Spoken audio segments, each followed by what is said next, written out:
وہ گرمی کی لہریں ہوتی ہیں. تو قرآن پاک نے مثال کیا دی کہ کفار کی جو نیکیاں ہیں، میرے نبی علیہ الصلوۃ والسلام کی غلامی سے باہر والے لوگوں کی جو نیکیاں ہیں، جو عبادات ہیں، جو اچھائیاں ہیں، یہ سمجھتے ہیں کہ قیامت کے دن ہمیں کام آئیں گی. نہیں، یہ ان کی مثال ایسے ہے جیسے پیاسا دور سے نگاہ کرے اور پانی سمجھ کر پھر دوڑ کر وہاں پہنچے.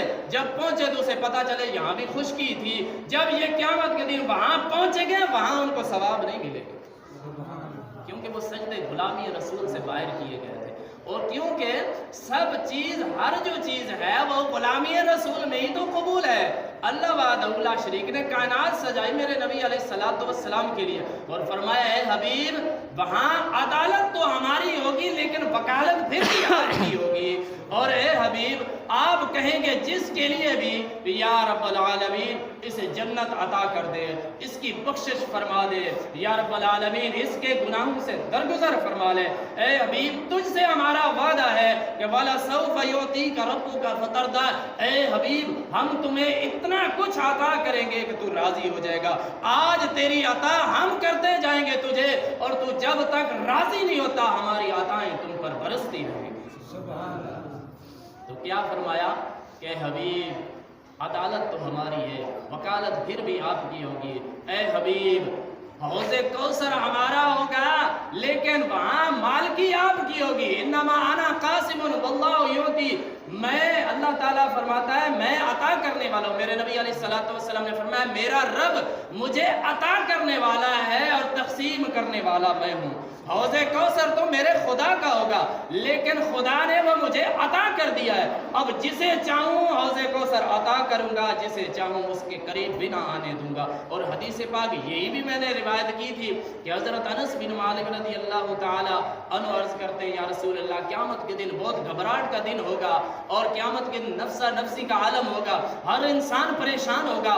وہاں ایک دوستی چاہیے ہوتی ہے، وہاں ایک انس والا بندہ چاہیے ہوتا ہے جو جس کے ساتھ ہمیں گھبراہٹ نہ محسوس ہو، جس کے ساتھ ہم اکیلا پن نہ محسوس کریں. یا رسول اللہ آپ کے بغیر ہمارا اکیلا پن کیسے ختم ہو سکتا ہے؟ ہم آپ کو کہاں تلاش کریں؟ آپ علیہ الصلوۃ والسلام نے فرمایا آپ مجھے حوض کوثر پر تلاش کریں، وہاں میں موجود ہوں گا، اپنے غلاموں کو حوض کوثر عطا کرتا رہوں گا. تو یعنی عطا تو خدا کی ہے بلکہ وہ عطائے خدا ہے. خدا نے عطا کی ہے، میرے مصطفیٰ نے وہ قبول کی. تو پھر بات ہی ختم ہو گئی. خدا کی عطا میں کسی کو کوئی اعتراض ہے؟ خدا جسے چاہے جتنا عطا کر دے.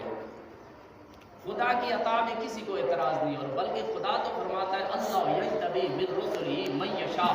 اللہ کی وہ شان ہے کہ وہ اپنے رسولوں میں سے جسے چاہے جتنا چاہے عطا کر سکتا ہے. کسی کو ضرورت نہیں ہے کہ اعتراض.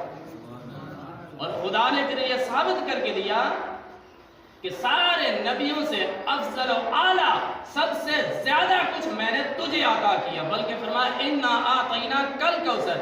اے حبیب ہم نے آپ کو خیر کثیر عطا فرمایا. سبحان اللہ. اب کثیر کیا ہے؟ تھوڑا سا دماغ کی کھڑکیاں کھولیں گے نا. کثیر کا مطلب بہت سارے. اب کثرت جو ہے یہ زیادہ ہے، یعنی اتنے زیادہ جو لوگ شمار نہ کر سکے اسے کہتے ہیں کثرت. اب کثرت کو بھی پھر زیادہ بنا دیا، کوثر بنا دیا کہ اتنا کچھ عطا کر دیا کہ انسانیت کے احاطے میں نہیں کہ جتنا کچھ ہم نے تمہیں عطا کر دیا. اب ہم اندازہ کیسے لگائیں کہ کتنا کچھ اپنے حبیب علیہ الصلوۃ والسلام کو عطا کیا گیا ہوگا. اللہ تعالیٰ فرماتا ہے قل متاع الدنیا قلیل. کثیر کی ضد کیا ہے؟ الٹ معنی کیا ہے؟ قلیل، تھوڑا. کثیر کا الٹ معنی تھوڑا ہے. اگر ہم تھوڑی چیز سمجھ گئے تو کثیر تو پھر سمجھ میں کچھ آئے گی. اگر تھوڑی ہی نہیں سمجھ میں آ سکتی، تھوڑی چیز ہم نہیں گن سکتے تو کثیر تو پھر ہمارے دماغوں سے بھی افضل والا ہو جائے گی نا.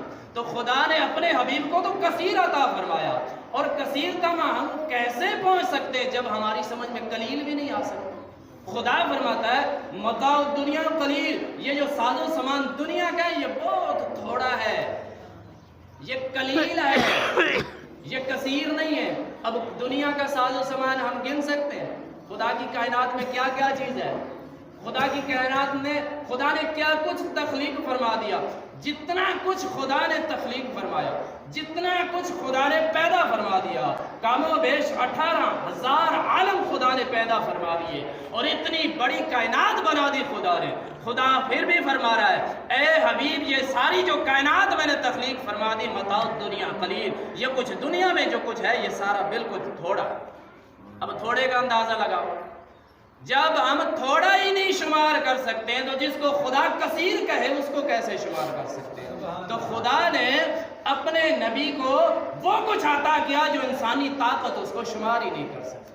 تو فرمایا ہم نے اے حبیب تم سے وعدہ کیا اتنا کچھ عطا کریں گے کہ تو راضی ہو جائے گا، پھر وہ چاہے حوض کوثر ہو وہ بھی تمہاری ملکیت کر دیں گے ہم، پھر وہ صراط مستقیم ہو پھر بھی وہ تمہاری ملکیت ہے، جنت ہماری ہوگی امت پھر بھی تمہاری ہوگی یا رسول اللہ۔ غلطی انسان سے ہو جاتی ہے، لیکن اگر حب مصطفیٰ سینے میں موجود ہو تو پھر گناہوں کی بخشش انشاءاللہ میں کروں۔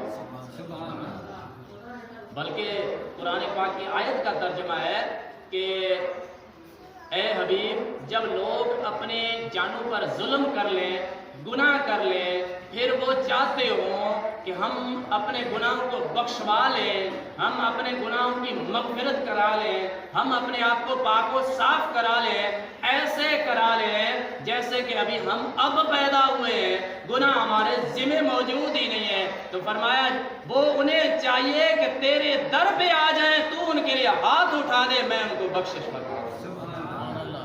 جب ہم نے دیکھا کہ اللہ وحدہ لا شریک نے اپنا ذکر فرمایا، ساتھ میں اپنے حبیب علیہ السلام کا ذکر بھی فرمایا، اطیعوا اللہ و اطیعوا الرسول، اللہ کی اطاعت کرو اور رسول کی اطاعت کرو۔ یا رسول اللہ، یا الہ العالمین، کیا تیری اطاعت الگ ہے، رسول کی اطاعت الگ ہے؟ الگ الگ کیوں ذکر فرما دیا؟ اللہ تعالیٰ فرماتا ہے اے میرے حبیب کے امتیو، اللہ الگ ذکر فرمانے کا مقصد یہ تھا کہ جہاں بھی میرا ذکر ہوگا وہاں میرے حبیب کا ذکر ہوگا، ورنہ اگر بات سمجھو تو بات ایک ہی ہے کہ من یطع الرسول فقد اطاع اللہ، جس نے میرے رسول کی اطاعت کر لی ایسے سمجھ لے کہ اس نے خدا کی اطاعت کر لی۔ جس نے میرے رسول کی اطاعت کر لی پھر وہ اطاعت ایک ہی ہے، جس نے میرے رسول کی اطاعت کی ایسے سمجھے اس نے خدا کی اطاعت کر لی۔ اے حبیب ایسے سمجھ لو کہ جو شخص تیرا ہے وہ میرا ہے، جو تیرا نہیں وہ میرا بھی نہیں ہے، یعنی جس کے دل میں تیری محبت ہو، جس کے دل میں تیرا عشق ہو، تو اس سے لگن ہو، تیری غلامی کو وہ قبول کرے، ایسے سمجھ لے کہ میں نے خدا وحدہ لا شریک کی اطاعت کر لی۔ وہ اپنے نبی کی غلامی کو فخر سمجھو، ڈیزائن اور فیشن نہ سمجھو، اپنے نبی سے اتنی محبت کرو کہ جو حکم میرے نبی کا آ جائے، جو عمل میرے نبی علیہ السلام کا ہو، جو طریقہ کار میرے آقا علیہ السلام کو ہو، اس میں پھر آر اور شرم نہ کرو کہ ہم ایسا کریں گے لوگ ایسے کہیں گے، بلکہ اس میں فخر سے کہو کہ میرے نبی نے ایسا کیا تھا، ہم ایسا کر رہے ہیں۔ تو انشاءاللہ پھر ہمارے دیکھنا، تم آزما کے دیکھو، تجربہ کر کے دیکھو، خدا تمہیں اگر دنیا میں بھی عزت نہ عطا کرے اور آخرت میں بھی کامیابی نہ عطا کرے